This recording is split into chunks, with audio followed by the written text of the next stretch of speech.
Allô tout le monde, j'espère que vous allez bien. Donc aujourd'hui, on se retrouve dans ma cuisine pour que je vous partage une petite recette de beurre fouetté corporel maison. Donc pour ceux et celles qui ne le savent pas encore, j'aime vraiment les produits naturels dans la vie de tous les jours et je fais mes produits naturels pour le corps. Donc les lipsyls, les déodorants, les barres de massage, les beurres fouettés corporels, aussi des beurres quand on a des coups de soleil. Donc, je m'inspire beaucoup des recettes des mauvaises herbes et je les transforme un petit peu dépendamment de ce que je souhaite avoir dans ma recette personnelle. Donc, c'est ce que j'ai fait pour vous aujourd'hui. J'ai pris une de leurs recettes vraiment populaires qui est le beurre fouetté corporel pour cheveux et pour le corps. Parce que ceux-là qui ont les cheveux frisés, des fois, ont besoin un petit peu plus d'hydratation. Mais moi, personnellement, j'ai pas les cheveux frisés et j'ai les cheveux très fins aussi. Donc, cette recette-là, je m'en sers pas vraiment dans mes cheveux parce que ça vient vraiment gras. Sinon, je m'en sers quand j'ai vraiment les cheveux secs et que je me fais comme un masque avant d'aller me laver. Mais sinon, j'en mets pas dans mes cheveux la plupart du temps. Donc, cette recette-là, vous allez voir, c'est très simple. C'est des étapes vraiment, je pense qu'il y a 5 étapes en tout et partout. C'est très, très, très simple. Et j'ai changé les produits aussi de base parce qu'à la base, c'était du beurre de mangue en fait, qui était l'ingrédient principal de la recette. Et du beurre de mangue, mais ça se trouve pas partout. Ça se trouve surtout sur Internet et dans des sites justement de produits naturels. Mais je voulais vous donner la chance de pouvoir aller directement à la pharmacie ou à l'épicerie, excusez, et vous procurer vos propres produits. Peut-être même que vous en avez déjà à la maison. Donc, c'est vraiment simple, c'est des étapes une par une que je vais suivre avec vous, que je vais vous montrer comment faire. Et si vous le réalisez et que vous avez envie de me montrer le résultat, je serais bien contente de tout ça, de voir vos réalisations et voir aussi les touches personnelles que vous avez apportées, vous, à la recette. Donc, allons-y! Donc, la première des choses qui est importante de savoir quand on fait des produits naturels, c'est qu'il faut décontaminer ce qu'on prend. Donc, tous les ustensiles de mesure, les fouets, parce qu'on va fouetter notre beurre, et aussi les contenants dans lesquels vous allez mettre votre crème. Ça peut être n'importe quel contenant. Moi, j'en ai choisi un petit que je vais traîner avec moi ou que je vais emmener au bureau. Et j'en ai choisi des plus gros là, pour chez nous ou aussi pour en donner, parce que ma soeur est autant adepte que moi, donc quand elle en fait des batchs, souvent, j'y en donne. J'ai aussi un pot qu'on va mélanger les ingrédients. Ça peut être un pot de vitre ou un pot en stainless en autant que ça aille sur le bain-marie parce que ce pot-là va aller sur le chaudron tout à l'heure. Donc, première des choses, là j'ai mis de l'alcool à friction dans un petit push-push. Et ce que je vais faire, je vais juste pusher un petit peu à l'intérieur et je vais passer une débarbouillette sec à l'intérieur. Et je vais faire ça pour toutes les choses que j'ai, que je vais me servir. Ça, en fait, ça permet de faire en sorte que vos produits se gardent plus longtemps. Parce que s'il y a des bactéries, des poussières, des poils de chat, peu importe, heureusement, j'en ai pas. Mais si vous en avez, dans le fond, ça va vraiment décontaminer ce que vous prenez et vos produits vont vont être meilleurs plus longtemps. Donc, d'un coup que c'est tout fait, c'est important d'avoir vraiment bien tout décontaminé. Et aussi, j'avais oublié de vous mentionner, mais c'est important de laver bien votre comptoir avant de commencer et de le désinfecter aussi parce que les instruments, ils se retrouvent sur le comptoir. Fait que si le comptoir est contaminé, on prolifère les bactéries. Et ce qui fait en sorte qu'on ne veut pas proliférer les bactéries, comme je vous ai dit tantôt, c'est de garder le produit plus longtemps. Mais c'est aussi parce que quand le produit est contaminé, ça peut vous causer des boutons ou s'infecter. Fait que c'est vraiment pas ça qu'on veut. C'est important de faire attention. Donc, première des choses, dans votre bain-marie, on va, en fait, je dis bain-marie parce que ceux qui ne savent pas c'est quoi, on prend un chaudron, un bol en fait, qu'on va aller mettre sur un chaudron pour réchauffer nos huiles pour qu'ils fondent tout ensemble. La raison du pourquoi qu'on ne met pas les huiles directement dans le chaudron, ça paraît quand même assez évident, c'est parce que des huiles dans un chaudron, des fois, dépendamment des huiles, ça peut être vraiment inflammable. Donc, c'est une question de sécurité, mais une question aussi qu'il ne faudrait pas que les huiles changent, parce que c'est pas toutes les huiles qui ont la même tolérance à la chaleur. Puis, ça pourrait changer la formule de l'huile, puis faire en sorte que votre recette soit complètement scrap. Donc, c'est pas ça qu'on veut. Donc, dans mon bol que je vais mettre après sur le chaudron, on va prendre 60 ml, soit un quart de tasse de beurre de karité. Le beurre de karité, je l'ai changé. À la base, c'était du beurre de mangue parce que c'est un beurre qui est beaucoup plus sec. Donc, le beurre de karité, ça reste plus gras. Donc, quand on s'assoit sur des sièges de cuir, après, peut-être que si on a derrière des cuisses huilées puis qu'on s'en va en jupe dans un auto avec des sièges en cuir, ben ça se peut que vous laissez votre trace. Moi, je me crème toujours après ma douche, donc ça l'absorbe beaucoup plus vite. Donc, il y a moins de transfert huileux un peu, là. Et donc, c'est 60 ml qu'on va mettre de beurre de karité. Puis ceux qui ont déjà travaillé avec ça, c'est un beurre qui est très dur, moins que le beurre de mangue, là. Mais ça reste quand même assez solide comme beurre. Puis c'est ce qu'on veut parce que si ça serait tout sous forme d'huile, ben votre produit ne serait pas à moitié fouettable, là, puis ça ne tiendrait pas non plus. Donc, première des choses, ça coule. Ensuite de ça, on va prendre de l'huile de chanvre. Donc, l'huile de chanvre, vous pouvez en retrouver aussi en pharmacie de plus en plus. Si vous n'en avez pas, bien, vous pouvez prendre de l'huile de coco aussi. Ça pourrait faire. C'est la même un peu formule, pas tout à fait, c'est pas les mêmes bienfaits, mais c'est la même texture d'huile un peu. Donc, je me réfère à ma recette juste pour être certaine. C'est 3 cuillères à soupe d'huile de chanvre. Donc, c'est une huile qui est vraiment verte foncée, là, verte forêt. Je ne sais pas si vous pouvez le voir jusque-là. Je vais essayer de le couler tranquillement pour que vous le voyez, là, mais c'est vraiment foncé. Ça a quand même une odeur, mais moi, je trouve pas ça déplaisant. Là. Les odeurs naturelles ne m'écœurent pas, contrairement à d'autres qui aiment vraiment beaucoup les huiles essentielles là, pour camoufler l'odeur des produits de base, mais moi, ça me convient. Donc, ça c'est fait. Et puis ensuite de ça, il nous reste l'huile de ricin ou connue aussi sur le nom de l'huile de castor. Donc ça aussi, ça se retrouve assez facilement en pharmacie. Donc, juste pour être certaine, ça c'est 1 cuillère à soupe parce que c'est une huile qui est vraiment plus riche. C'est lourd comme huile, là. Vous allez voir, là, on dirait... je sais pas quoi, mais en tout cas.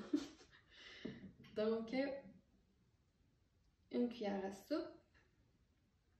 Si vous le voulez en millilitres, ben les cuillères à soupe, c'est 15 ml. Donc, c'est 15 ml d'huile de ricin. Et sinon, pour l'huile de chanvre, ben, c'est 45 ml d'huile de chanvre. Donc, une autre chose de fait, d'un coup que mes 3 huiles vont être ensemble dans ça, dans le bol, là, j'ai vraiment les mains graisseuses, on va aller le porter sur le bain-marie. Donc, je vais vous montrer aussi c'est quoi le bain-marie pour ceux qui ne savent pas c'est quoi. L'important en fait c'est surtout que dans votre chaudron vous ne mettez pas beaucoup d'eau parce que l'eau ne doit pas être en contact avec le bol, c'est la vapeur qui va faire en sorte que les huiles à l'intérieur du bol vont fondre. Voilà, je vais vous emmener voir c'est quoi. Donc voilà notre bain-marie. C'est important, comme je vous disais, de faire en sorte de mettre juste un petit peu d'eau, comme vous pouvez voir, pour pas que votre bol ici touche à l'eau. Donc je vais juste le déposer ici comme ça. Puis, je mets l'eau, le feu, en fait, à moyen. Je veux pas non plus que ça se mette à bouillir. Et il faut surtout pas que les huiles se mettent à bouillir non plus. Il faut vraiment juste qu'ils fondent tranquillement pour se mélanger tout ensemble. Donc, mes huiles sont maintenant fondues. Moi, je vais rajouter quelques ingrédients à l'intérieur que j'aime bien dans mes recettes, mais c'est vraiment pas obligatoire. Donc, j'ai premièrement de la vitamine E. Moi, je l'ai sous forme de petites pipettes parce que j'en ai besoin quand même de beaucoup. Mais ceux qui en prennent de la vitamine E, qui en ont en petites capsules aussi à la maison là, pour les vitamines, comme quand on se blesse ou peu importe, là, il y a plusieurs raisons pourquoi on pourrait prendre de la vitamine E. Donc, on va aller en mettre un petit peu dans notre mélange. Je vais en mettre quelques gouttes. Donc, pour vous, ça serait environ juste une capsule.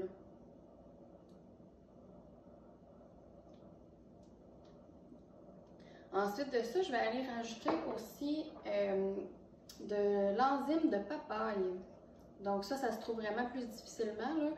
Mais si je voulais un petit peu les bienfaits qu'il y a à l'arrière, qui est marqué, c'est que c'est une huile en fait qui adoucit beaucoup la peau, qui améliore le teint et qui répare le collagène avec sa vitamine A qui rend le teint vraiment radieux. Donc c'est pour ça que je vais en rajouter quelques gouttes, mais c'est vraiment facultatif.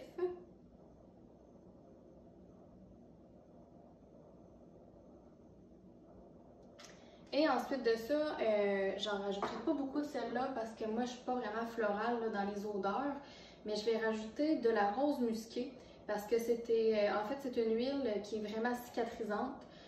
Donc je vais en rajouter juste quelques gouttes aussi de celle-là. Parce que c'est pas l'odeur que je recherche, c'est plus les bienfaits. Donc j'ai rajouté 4 gouttes. Et je vais aller doucement mélanger mon petit mélange d'huile. Comme je vous dis, c'est vraiment facultatif. Mais c'est sûr qu'en travaillant avec des huiles, ben, on connaît de plus en plus les bienfaits de chacune. Donc c'est pour ça que j'en rajoute au fil du temps. Mais au début, je gardais ça vraiment simple puis je rajoutais pas cette huile-là. Donc, un coup que c'est fait, on va attendre un petit peu que notre mélange refroidisse. Donc vous pouvez le mettre au frigidaire avec un petit linge par-dessus pour être certain que les bactéries dans votre frigidaire ne rentrent pas dans votre pot. Sinon, vous pouvez aussi le mettre dans un genre de pot de stainless ou peu importe avec de la glace et de l'eau froide dessus un petit peu pour le laisser refroidir, le laisser un petit peu figer. Quand il va commencer à figer, on va aller le fouetter pour vraiment faire comme une genre de crème fouettée un peu. Et après, on va aller rajouter nos huiles essentielles pour l'odeur. Donc, je vais aller refroidir tout ça et je vous reviens. Donc, mon mélange est maintenant rendu refroidi. Vous allez voir, là, vos huiles vont vraiment plus pâlir. Puis quand vous allez vous promener comme ça là, avec votre peau, là, les huiles ils bougeront presque plus. Là. Fait que c'est vraiment ce qu'on cherche en fait pour être capable de les fouetter. Parce que si vos huiles sont trop liquides, sont trop chaudes, vous allez mélanger, mais ça ne lèvera jamais. Ça ne fera jamais de crème fouettée. Donc, c'est pour ça qu'il faut vraiment attendre que votre mélange soit froid. Donc, je vais partir ça tranquillement. Un coup que vos huiles vont avoir commencé un petit peu à monter, qu'il va y avoir plus d'air dans votre mélange, ça va ressembler un petit peu plus à de la crème fouettée ou ça va être plus onctueux comme mélange, vous allez pouvoir commencer à rajouter vos huiles essentielles. Donc, dans la formule originale, là, il parlait d'huile de tea tree et aussi d'huile de lavande. Ces deux huiles-là sont vraiment excellentes pour tout ce qui est cheveux. Moi, par exemple, je ne prendrai pas cette batch-là, je ne prendrai pas ça dans mes cheveux. Donc, c'est pour ça que je vais juste utiliser l'huile de lavande parce que j'aime beaucoup l'odeur et c'est une odeur qui est calmante. Donc, c'est pour ça que je vais la prendre dans ma recette. Mais sinon, sachez que l'huile de tea tree et l'huile de lavande, si vous avez l'intention de prendre cette recette-là pour vos cheveux, c'est vraiment bon pour tout ce qui est cuir chevelu sensible, démangeaisons, c'est bon pour les pellicules aussi. Donc, tout ce qui est... on a envie de se gratter le fond de tête en hiver tellement qu'il fait froid ici, ben on peut les mettre dans notre mélange. Fait que l'important dans tout ça, c'est de ne pas dépasser 20 à 30 gouttes d'huile essentielle pour des raisons de sécurité, là, pour ne pas abîmer votre peau parce que c'est quand même, oui c'est naturel, mais il y a quand même des doses à respecter. Et moi je vais choisir l'huile essentielle d'orange douce parce que j'aime vraiment beaucoup l'odeur. J'aime d'ailleurs tout ce qui est agrumes. La seule chose pour laquelle j'ai pas choisi l'huile essentielle de citron, c'est que c'est une huile qui est photosensible. Donc les huiles photosensibles, il faut vraiment faire attention à l'exposition au soleil directement après s'être crémé parce que ça peut causer des brûlures. Sachez-le, choisissez vos huiles en fonction de ce que vous préférez des odeurs, mais faites aussi attention, vous pouvez vérifier des fois sur internet un petit peu les bienfaits de chaque huile aussi. Donc voilà, moi je vais mettre 10 gouttes d'huile essentielle de lavande et à peu près 15 gouttes d'huile essentielle d'orange.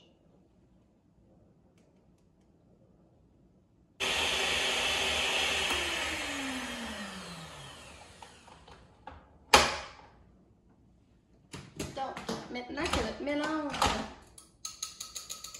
est prêt, je vais vous montrer, je vais juste secouer mon fouet un petit peu. J'ai pris une maryse que j'ai bien sûr désaffectée elle aussi. Donc, ça a vraiment donné de quoi de beau, j'ai quasiment envie de le manger. Je vais mettre ça de côté.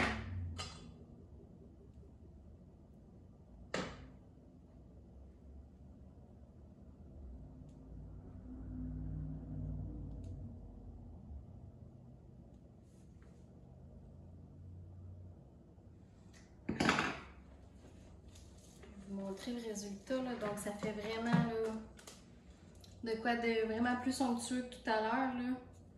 Et cette crème là en fait c'est sûr qu'elle aurait été encore plus fouettée si ça avait été du beurre de mangue, mais là vu que c'est du beurre de karité, c'est sûr que ça sera pas la même texture là, mais ça fait vraiment de quoi de beau là.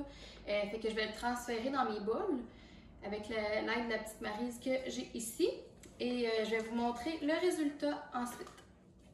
Donc voilà le résultat de ce que ça donne. La couleur verte, c'est normal, là, c'est vraiment à cause de l'huile de chanvre qu'on a utilisée. Et c'est vraiment une texture qui va être plus fouettée, crémeuse. Quand vous allez l'étendre sur votre corps, vous allez voir que ça va fondre avec le contact, j'en ai trop pris, le contact de votre peau. Donc, c'est aussi simple que ça. Et c'est vraiment bon là, dans le temps de l'hiver, quand on a vraiment la peau sec, ça vient vraiment hydrater avec toutes les huiles qu'on a mis à l'intérieur. Donc, j'espère que vous allez réussir votre recette. Et si vous avez des questions, n'hésitez pas à m'en poser. Et partagez aussi vos résultats. Je serais bien contente de voir ce que ça donne par chez vous. Merci! Bye bye! Joyeuse fête! Maintenant, le résultat final de ce que ça donne. Non, excuse, je t'ai regardé, ça ne marchera pas. Elle a l'air de loucher. Je vais m'en aller. Je vais te voir pareil.